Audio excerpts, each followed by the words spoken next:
In this video, we're going to talk about adding equipment to the system.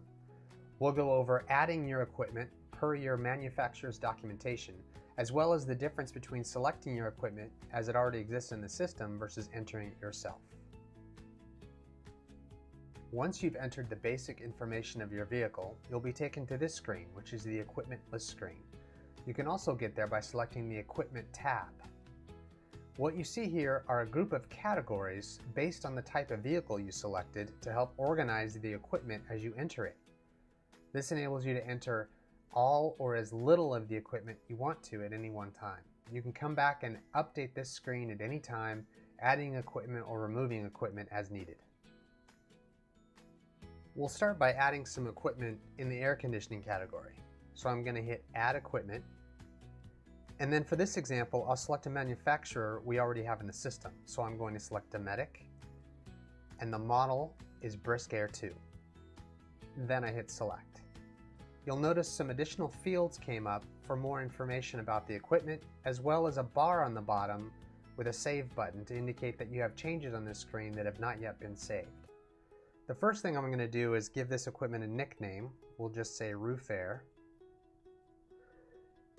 And then the quantity we have in this example we'll say is 2. And you can enter serial numbers here if you like, or other notes or items about the description of the equipment that you're adding. And then you select Save.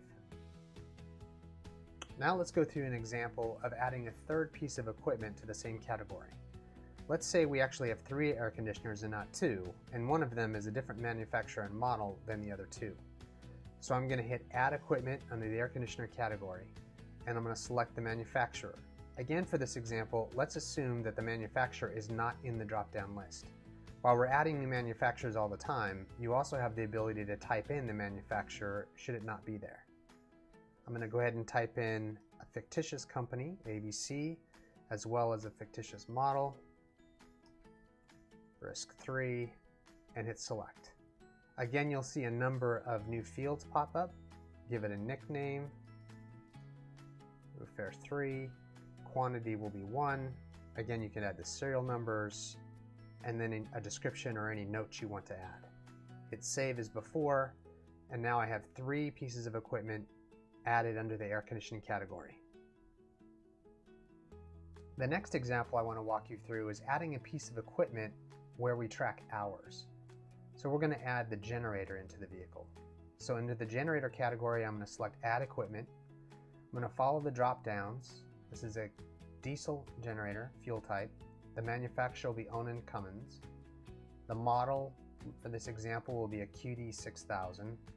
And then I'm going to hit Select. Again, the fields come up asking for additional information. I'm going to give it a nickname. Fuel type, model, everything is there. There's a new field here which is the current hours. In the equipment list here, this is where you update the hours that are on your generator. Let's say when I'm entering this information, the current hours on the generator are 80.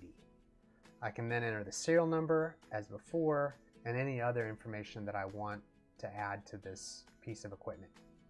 I'm going to select Save, and now my generator is in the equipment list and ready for a maintenance schedule. The next example I want to show you is adding a piece of equipment that doesn't seem to have an appropriate category. At the very bottom of the screen is an Others category. By hitting Add Equipment there, you'll see a number of fields that you can use for whatever equipment it is that you want to add. If the field's not appropriate, such as there is no fuel type, you can just leave it blank. Just use the fields that make the most sense.